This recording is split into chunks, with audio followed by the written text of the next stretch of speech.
Nowadays మన life style చూసుకున్నట్లయితే even స్టూడెంట్స్లో అయినా వర్క్ చేసే ఉమెన్లో అయినా సరే సెడెంటరీ లైఫ్ హ్యాబిట్, అంటే పని చేయకుండా గంటల తరబడి కూర్చొని sedentary life system oriented life ఉండడం వల్ల కంప్లీట్గా బాడీ అనేది ఫిజికల్ యాక్టివిటీ లేకుండా అలాగే వెయిట్ గెయిన్కి దారి తీయడం కూడా పీసీఓడి రావడానికి మేజర్ కారణంగా సో ఇవి రెండు రూట్ కాజెస్ సెట్ చేసుకుంటే కొంతమందిలో ట్రీట్మెంట్ అవసరం లేకుండానే సాల్వ్ అయిన కేసెస్ ఉంటాయి.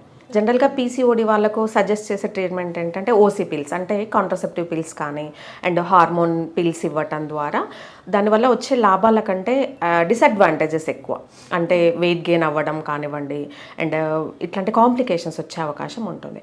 హోమియోపతి అనేది న్యాచురల్గానే ఓవరీ నుంచి హార్మోన్స్ ప్రాపర్గా కరెక్ట్గా రిలీజ్ చేయటం అండ్ జరుగుతుంది. అంటే మన బాడీ నుంచే న్యాచురల్ హార్మోన్స్ వస్తాయి కాబట్టి కెమికల్ సింథటిక్ మెటీరియల్స్ ద్వారా వచ్చే హార్మోన్స్ లేకుండానే న్యాచురల్గా పీసీఓడి తగ్గిపోయి ఉమెన్లో ఉండే ఎంత టోటల్ హార్మోన్ సిస్టమ్ అనేది కరెక్ట్గా బ్యాలెన్స్డ్గా మెయింటైన్ చేయడం జరుగుతుంది. హోమియోపతి వల్ల పీసీఓడి అనేది 100% న్యాచురల్గా సాల్వ్ అవుతుంది.